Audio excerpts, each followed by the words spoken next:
سے پہلے بات کریں گے امن و امان کی۔ سی ٹی ڈی نے کارروائی کرتے ہوئے کوئٹہ کو بڑی دہشت گردی سے بچا لیا۔ انٹیلیجنس بیسڈ کارروائی میں سریاب روڈ کے علاقے سے اسلحہ اور گولہ بارود کا بڑا ذخیرہ برآمد کر لیا گیا۔ سی ٹی ڈی بلوچستان کے مطابق سریاب روڈ ایریا سے اسلحہ اور گولہ بارود کا بڑا ذخیرہ برآمد ہوا، جس میں آئی ای ڈیز، خود کار ہتھیار، دستی بم اور گولہ بارود شامل ہے۔ سی ٹی ڈی بلوچستان نے بتایا کہ 24 سے 72 گھنٹوں میں بڑی دہشت گردی کی منصوبہ بندی بنائی گئی تھی۔ چھاپے کے وقت کوئی دہشت گرد موجود نہیں تھا۔ سی ٹی ڈی بلوچستان نے بتایا کہ انٹیلیجنس لیڈ نے مشکوک نقل و حرکت اور اسلحہ بارود اسٹوریج کی طرف اشارہ دیا۔ فوری رد عمل اور پیشہ ورانہ عمل نے ایک تباہ کن حملے کو مؤثر طریقے سے روک دیا۔ سی ٹی ڈی بلوچستان نے مزید کہا کہ کوئٹہ بلوچستان کا امن خراب کرنے کی کسی کو اجازت نہیں دی جائے گی۔ ملزمان کی گرفتاری کے لیے چھاپے مارے جا رہے ہیں۔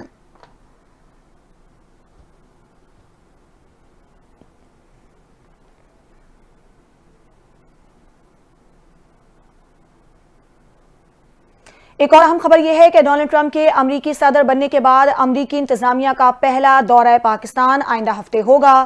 امریکی محکمہ خارجہ کے عہدیدار سمیت امریکی وفد اگلے ہفتے پاکستان آئے گا، اور ذرائع کا یہ بھی بتانا ہے کہ جو ٹرمپ انتظامیہ ہے وہ دہشت گردی کے خلاف جنگ میں تعاون پر بات چیت کرے گی۔ امریکی وفد پاکستان منرل انویسٹمنٹ فورم میں شرکت کرے گا۔ وفد 8 سے 10 اپریل تک کانفرنس میں شرکت کرے گا۔ امریکی انتظامیہ سے پاکستان میں امریکی کاروبار کے مواقع بڑھانے پر بھی بات ہوگی۔ وفد سینئر پاکستانی حکام سے بھی ملاقات کرے گا۔ ملاقات میں اقتصادی تعلقات کو گہرا کرنے پر بات ہوگی۔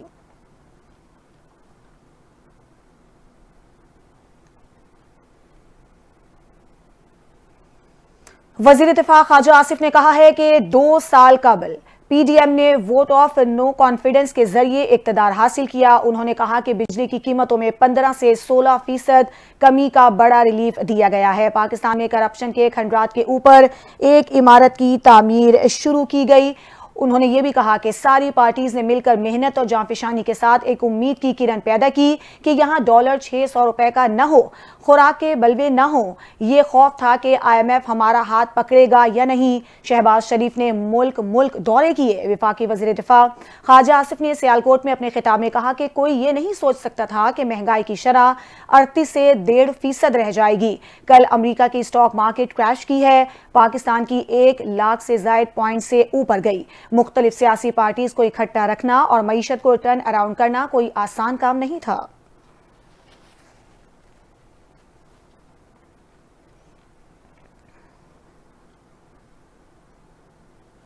ایک افسوسناک خبر یہ ہے کہ شیرشاہ شاہین ہوٹل کے قریب عید الفطر کے پہلے روز سویرج نالے میں دھماکے سے زخمی ہونے والا 9 عمر لڑکا زخموں کی تاب نہ لاتے ہوئے سول اسپتال کے بنس وارڈ میں دوران علاج دم توڑ گیا ہے۔ بتایا جا رہا ہے ایس ایچ او شیرشاہ کی جانب سے کہ سویرج نالے میں گیس بھرنے کے دوران جس وقت دھماکہ ہوا 14 سالہ اسد وہاں پر اپنی موٹر سائیکل کے ساتھ موجود تھا اور اسے کک مارتے ہوئے سٹارٹ کر رہا تھا۔ دھماکے سے 9 عمر لڑکا اسد جھلس کر زخمی ہو گیا، جو ہفتے کی شام زندگی کی بازی ہار گیا۔ پولیس نے ضابطے کی کارروائی کے بعد متوفی کی لاش ورثاء کے حوالے کر دی۔ اسد کی میت اس کی رہائش گاہ لائی گئی تو کوہرام مچ گیا۔ خواتین شدت غم سے نڈھال ہو گئیں، جبکہ رشتہ داروں اور اہل محلہ کی بڑی تعداد متوفی کی رہائش گاہ پر جمع ہو گئی اور واقعے پر دکھ کا اظہار کیا۔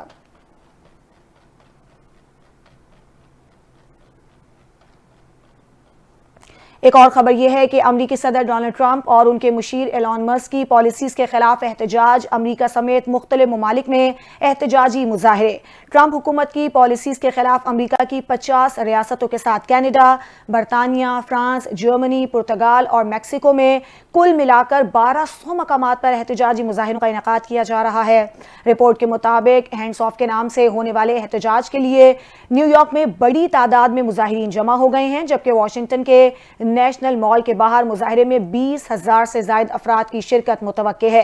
رپورٹ کے مطابق مظاہرین نے ٹرمپ اور ایلان مسک کے خلاف نعرے لگانے کے ساتھ امریکہ میں حقیقی جمہوریت کی بحالی اور عوام مخالف پالیسیاں واپس لینے کا مطالبہ کیا ہے۔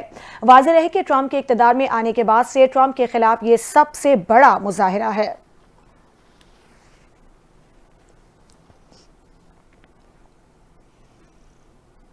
اقوام متحدہ کے ماہرین کے ایک گروپ نے پاکستان پر زور دیا ہے کہ وہ ملک کے وفاقی دارالحکومت اسلام آباد اور جڑواں شہر راولپنڈی سے افغان پناہ گزینوں کو زبردستی بے دخل کرنے کا اپنا منصوبہ ترک کر دے اور انہیں افغانستان واپس جانے پر مجبور نہ کرے۔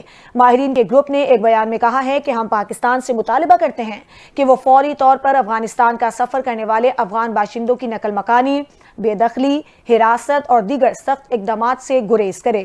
اقوام متحدہ کی جانب سے جاری بیان میں کہا گیا ہے کہ پاکستان سے افغان پناہ گزینوں کی روانگی کے لیے 31 مارچ کی آخری تاریخ مقرر کی گئی تھی، تاہم بیان کے مطابق اس میں 10 اپریل تک توسیع کی جا سکتی ہے۔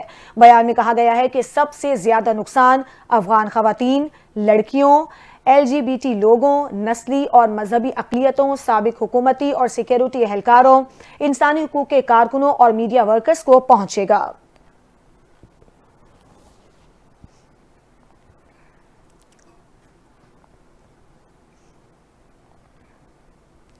امریکی وزیر خارجہ مارکو روبیو نے جنوبی سوڈان سے تعلق رکھنے والے تمام پاسپورٹ ہولڈرز کے امریکی ویزے منسوخ کرنے کا اعلان کر دیا ہے۔ مارکو روبیو نے خبردار کیا ہے کہ اگر ٹرمپ انتظامیہ کسی غیر ملکی شہری کو بے دخل کرنا چاہتی ہو تو متعلقہ ملک اپنے ان شہریوں کی بروقت واپسی ممکن بنائے۔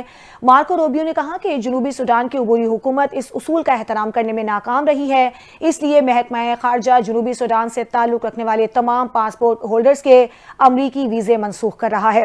انہوں نے کہا کہ جنوبی سوڈان کے باشندوں کی امریکہ آمد روکنے کے لیے اب نئے ویزے بھی جاری نہیں کیے جائیں گے۔ مارکو روبیو نے کہا کہ جنوبی سوڈان کی عبوری حکومت امریکہ سے مفاد بٹورنا بند کرے۔ جنوبی سوڈان نے مکمل تعاون کیا تو نئی پالیسی کا جائزہ لیں گے۔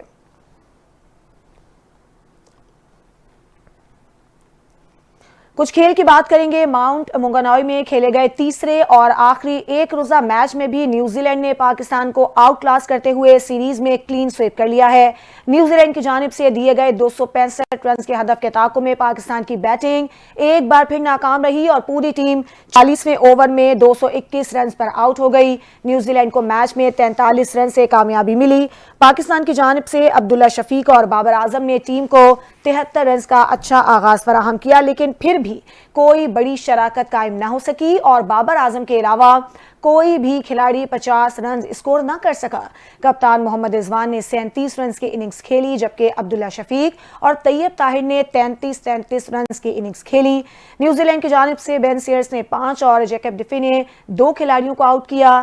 ایک وکٹ مائیکل برسویل، محمد عباس اور ڈیرل مچل کے حصے میں آئی۔